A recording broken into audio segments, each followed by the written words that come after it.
Everything is fair in love and war, but war for the love of money isn't fair at all. Hello everyone and welcome back. In today's video we will unveil Lockheed's dark secret, how it profited from the war in Ukraine, and why it would want the war to never stop. Stay tuned till the end and you'll get a little reward from us. The war in Ukraine has turned out to be a very profitable incident for the US military-industrial complex. Putin's forces, which were already thought of as incredibly dangerous, are now proved to be a formidable enemy for anyone and everyone. The war has created a greater sense of urgency to use funds to strengthen defenses. The total money spent on defenses in 2022 is around $800 billion, and Pentagon budget watchers have predicted that an estimated $1 trillion will be spent on defenses in 2027. It is safe to say that the biggest winner in the Russia-Ukraine war is the US arms industry, and Lockheed Martin is a very big name in this industry. Even then, the flow of arms to Ukraine has resulted in the lack of production capacity being exposed. This means that the production capacity needs to be increased even if the production does not increase immediately. To do that, huge sums of money must be paid to corporations like Lockheed Martin. In the first 10 months after Russia invaded Ukraine, the US has supplied so many Javelin missiles to Ukraine that it would take 13 years to replenish the stock. That is, at current capacity. Almost all of this defense cash is received by weapon makers. Ultimately, it brings joy to the investors as the stocks of such companies increase their value. For example, the business journal Barron's 7 months into war was headlined, "Russia's war in Ukraine is escalating. It's time to buy defense stocks."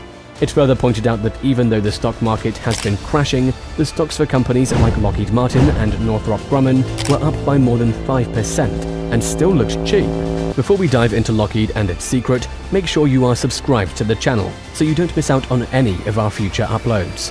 Formed by the merger of Lockheed Corporation with Martin Marietta back in '95, Lockheed is an American corporation with worldwide interests in fields such as aerospace, arms, defense, etc. It now has over 115,000 employees. And you might ask, what does it do exactly? It has 4 main business segments. 1. Aeronautics, 2. Missiles and fire control, 3. Rotary and mission systems, 4. Space. Aeronautics involves the study, design and manufacturing of machines capable of flight within the atmosphere. It brings the biggest shares of sales to the corporation. It is common knowledge that the newest technologies almost always end up costing more than expected. That is why the nations buy less of the newest technology as the budget is limited. Let me make this point very clear.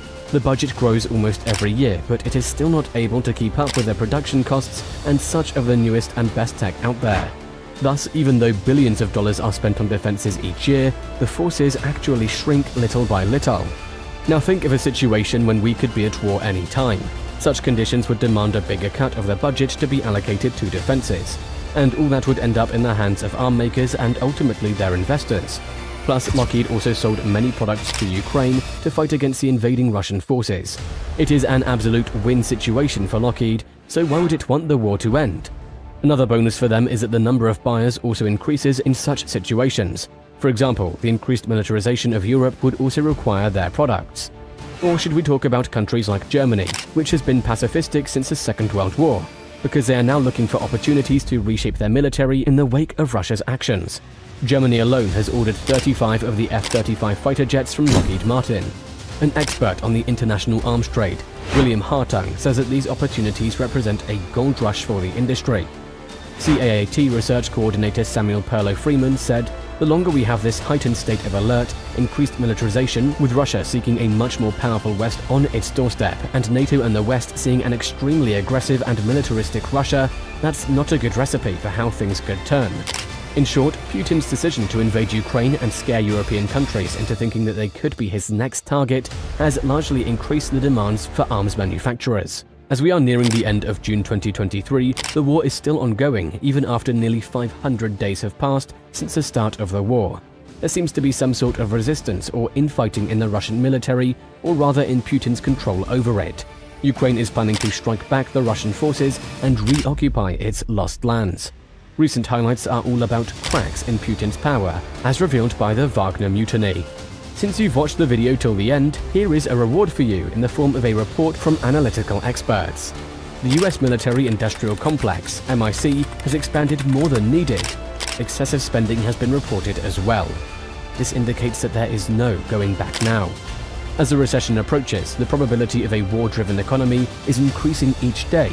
And why wouldn't it? The interests of so many big parties are involved. If you find this video to be informative, leave a like and comment down below about what topics you want us to cover in our upcoming videos. As always, see you all in the next one.